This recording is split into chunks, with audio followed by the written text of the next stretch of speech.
pastors at Riemann Christian Reformed Church, so I send welcome and greetings from our brothers and sisters in Christ at Riemann to you, especially, and some of the kids already took off, but especially to them, because this church has been an amazing support for our Wellspring ministry. So from the bottom of our heart, thank you for praying for that ministry and for investing in that. And I know the kids from time to time do something called a noisy offering. Is that right? And then we get that in the mail, and that is such a blessing and an encouragement to us. So thank you, and thanks for letting me come today, just reflecting on Zach's very well thought out and carefully crafted prayer from his heart. And he spoke of Lent, this season that we're in, and in his prayer he dealt with some things we need to lay down, some things we need to confess, some things we need to be real about. And my plan is to do the same in my sermon. We're going to look at one of the things that maybe we struggle with in our lives, one of the sins that sometimes gets a hold of our hearts. It's that sin we call anger. We're going to spend some time looking at that today. Two of the texts that I'm going to focus on this morning will be on the screen, but then I'll probably refer to a couple of other proverbs and draw those in here and there throughout the sermon too, as we take a look at anger and what the Bible has to say about it. But before we read God's Word, would you please join me in prayer? Gracious God, anytime we open up a book that is in and of itself living and active, words that are meant to be more than ink on paper, but words that are meant to leap off the page into our ears and make their way all the way down into our hearts. Whenever they go there, they have work to do, investigating the things we've hung on to that we should have let go, and replacing cold and dark areas with light and life. And so into that, we pursue you today. And we pray that you would open our hearts, that you would speak to us, that my words would be faithful to you, and that your Spirit would lead and guide everything we hear and become. In Jesus' holy name we pray. Amen. We'll start today in the book of Ephesians. Ephesians chapter 4, looking at the end of that chapter, and then we'll look at one verse from the book of Proverbs, a great, beautiful proverb that packs a lot of weight into a few words. Ephesians chapter 4. Therefore, each of you must put off falsehood and speak truthfully to his neighbor, for we're all members of one body. In your anger, do not sin. Do not let the sun go down while you're still angry. Do not give the devil a foothold. He who has been stealing must steal no longer, but must work, doing something useful with his own hands, that he may have something to share with those in need. Do not let any unwholesome talk come out of your mouths, but only what's helpful for building others up according to their needs, that it may benefit those who listen. And do not grieve the Holy Spirit of God, with whom you were sealed for the day of redemption. Get rid of all bitterness, rage, and anger, brawling and slander, along with every form of malice. Be kind and compassionate to one another, forgiving each other, just as in Christ God forgave you. And then one quick verse from Proverbs chapter 30, verse 33. It's a beautiful Hebrew image for churning, for as churning the milk produces butter, it is twisting the nose produces blood, so stirring up anger produces strife. In the late 1980s, the pastor Tim Keller started a church plant in the heart and soul of what is the busiest place on earth, New York City. Knowing that this would take a tremendous amount of his time and effort and energy, and attention. Tim was concerned of the effect it would have on his young family. So before he planted the church, his wife and him sat down and had a conversation. They came to an agreement. For the next 3 years, Tim would pour his heart, his soul, his energy, whatever hours it took into getting this church off the ground. And then after that, he would slowly back his hours down and pay a bit more attention to his young family. Well, at the 3-year mark, Tim felt like the church just wasn't quite where he needed it to be to back off his hours. And so he sort of bargained with his wife a little bit and talked her into giving him 3 more months. 6 months after that conversation, nothing had changed. So one night after work, Tim got home well after the kids were in bed, and as he walked into the living room, he saw his wife sitting on the floor, and in front of her was a stack of fine china that they had been given on their wedding day. To her right were the shards of 2 broken saucers, and in her right hand was a hammer. Tim could tell by the look on her face that something was wrong, and so he sort of cautiously asked, "What are you doing? Why are you so angry?" She looked up at her husband and she said, "You are not listening to me. And if you keep working all of these hours, you are going to destroy this family. This is what you are doing." And she took the hammer and brought it down on the 3rd saucer. Why are you so angry? That is the same question God asked Cain just before he murdered Abel. And it's the same question we could ask our culture today. Why are you so angry? Just a week ago, children in Florida re-entered the hallways and the classrooms of a school where just a few days before they hid in fear for their lives. The inner cities are flooded with gang violence. The dirt roads of rural America are battered by domestic abuse. Video games make shooting people into a fun, recreational activity. Movies are flooded with violence, giving us heroes that are filled with rage. Go to any local sporting event or a political rally, and you will see that anger is the fuel that powers so many of us. Why are we so angry? Of course, we could ask the same question of ourselves, right? Not just our culture, but if you're a living, breathing human being, you have and you will experience anger. Sometimes we feel that emotion just bubbling up inside of us. Maybe we don't even know why. And we might ask ourselves, why do I suddenly want to punch the wall? Why do I want to scream at the top of my lungs? Why do I want to run that guy off the road? Why are we so angry? And then what are we supposed to do about that anger? Well, the Bible, of course, has a fair amount to say about anger, and one of the types of anger the Bible describes is the sort of anger I like to call anger that makes you crazy.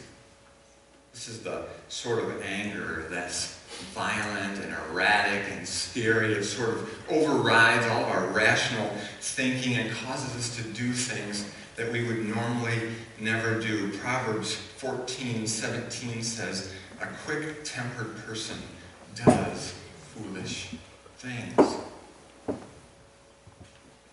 So imagine you're out in the yard working, you're doing some spring cleaning this time of year, and you've been out all day, and you're tired, and you're hungry, and you're sweaty, and you're thirsty, and you're finishing up, and so you fill the wheelbarrow one last time, this time all the way to the very top. And as you go walk across the yard to take care of dumping that wheelbarrow, your right foot suddenly slips across a present your lovely dog left behind for you. As you do your best to sort of clean off the mess, you lose your balance and the wheelbarrow tips over, landing on your toe and spreading dirt all back over the yard. Suddenly, anger makes you crazy. crazy, right? Your muscles begin to tighten, your face turns red, steam starts pouring out of your nose. Before you know it, you find yourself kicking the wheelbarrow, yelling about the stupid dog, and as you grab the shovel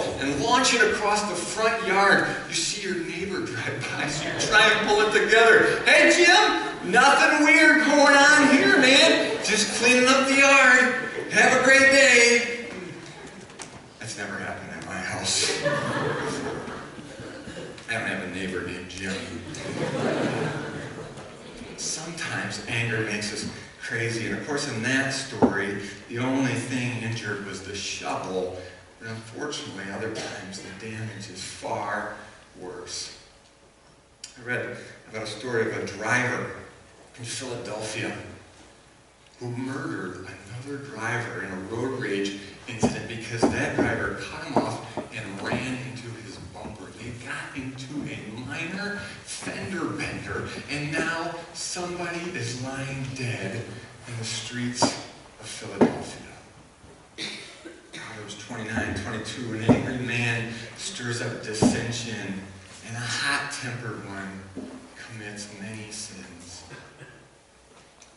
So sometimes anger makes us crazy, but other times anger just sort of sits there quietly below the surface. It might not be so noticeable, but it's just as deadly. Proverbs says, as churning milk produces butter, so stirring up anger produces strife.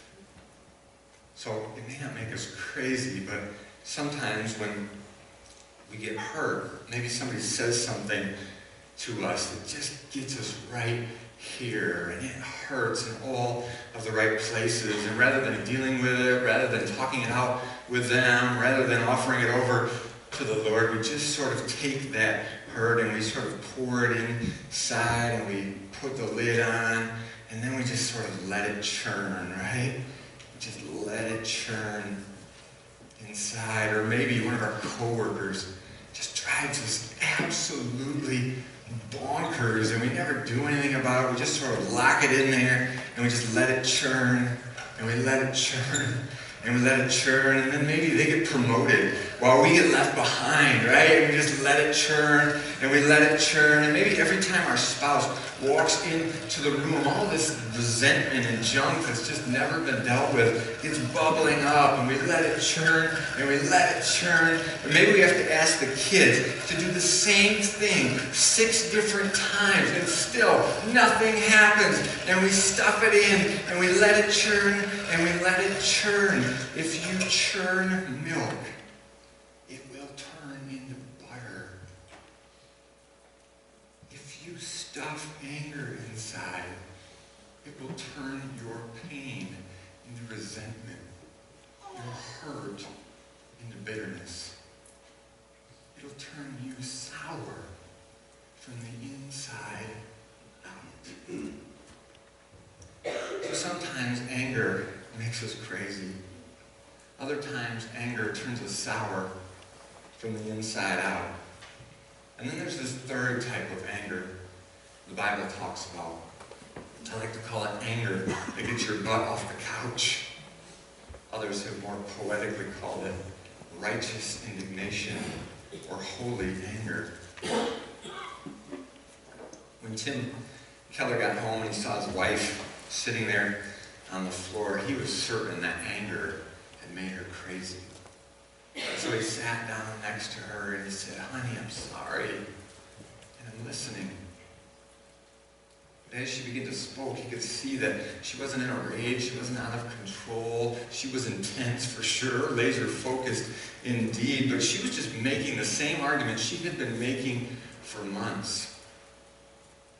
Finally it clicked for Tim. There would never be a time that was convenient for him to back down his hours. He needed to just do this for his family. She had found a way to get his attention. As they sat there in each other's arms, Tim's wife looked over at him and she said, "You see those 3 saucers there that I broke? I lost the cups for those years ago. I didn't want them anyway. I'm just glad I got your attention before I had to break some of the ones I wanted to keep."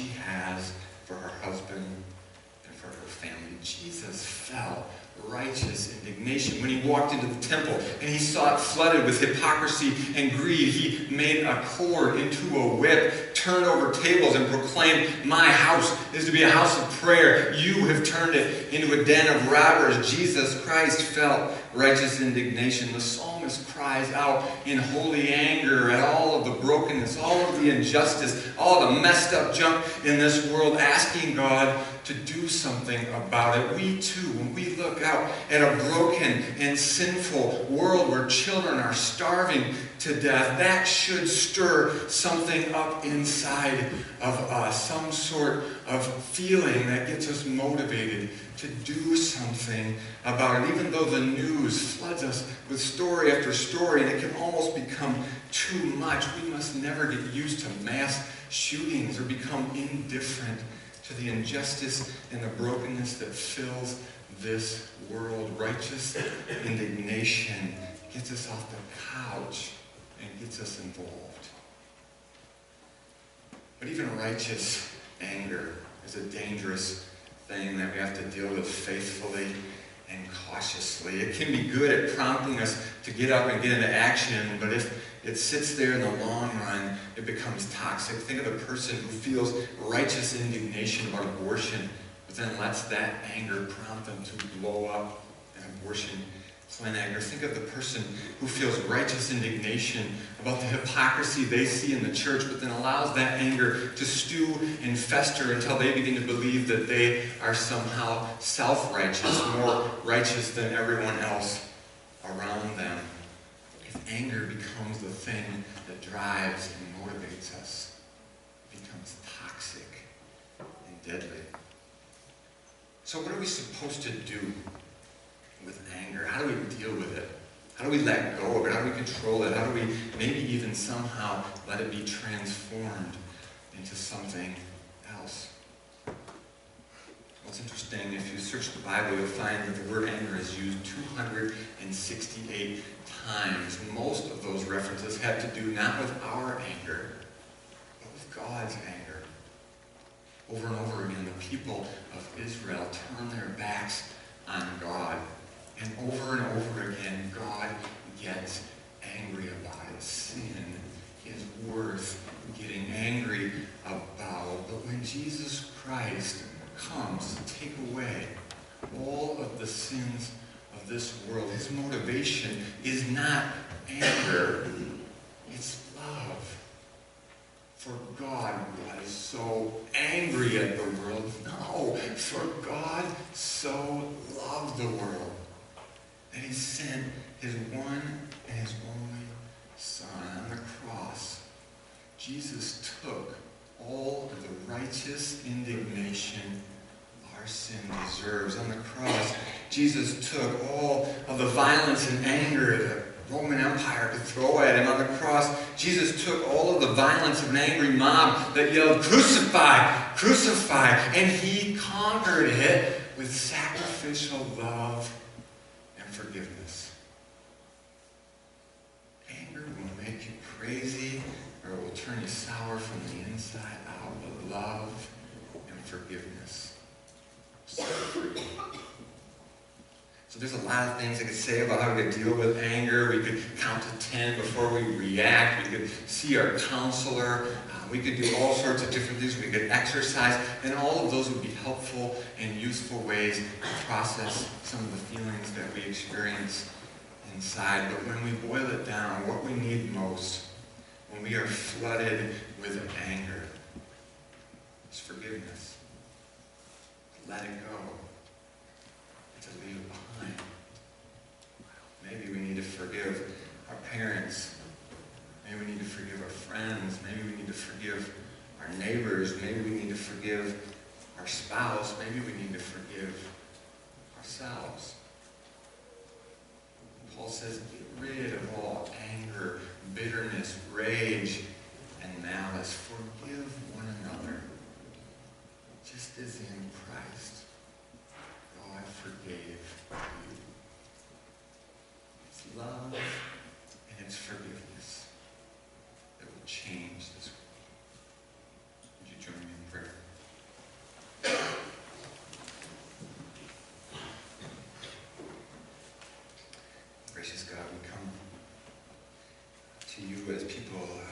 struggle with a variety of things. People who find ourselves in a world intoxicated with anger and rage and violence. We come to the cross. We come to the feet of a Savior that endured the pain of that anger, endured the weight of that violence, hung on a Roman torture device, so that through the power of forgiveness and sacrificial love, our sins would be taken away, and we would be forgiven. Lord, give us the grace to extend that forgiveness to those that hurt us. Give us the grace to offer ourselves to you each and every day. Give us the grace to live out of love, not out of bitterness. Lord, stir something different in us by the power of your Holy Spirit. Stir renewal, stir hope, stir love and forgiveness. In Jesus' holy name we pray.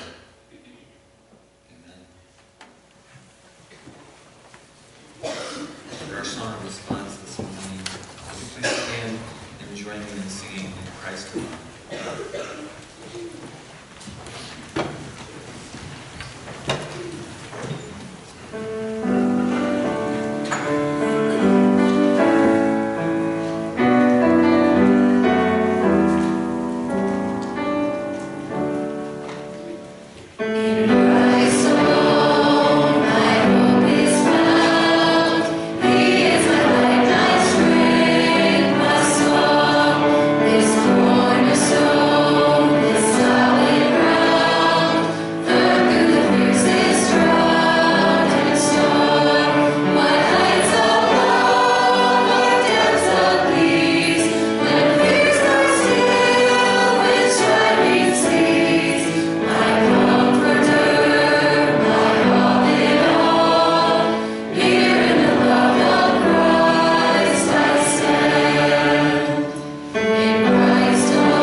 last night, and as you go this week, I want to just leave you with a blessing as God sends you from this place to whatever place you're going this week. May you go there with these words. May the Lord bless you and keep you. May the Lord make his face to shine upon you and be gracious to you. May the Lord turn his face towards you and give you peace. Go in peace. journey for almost so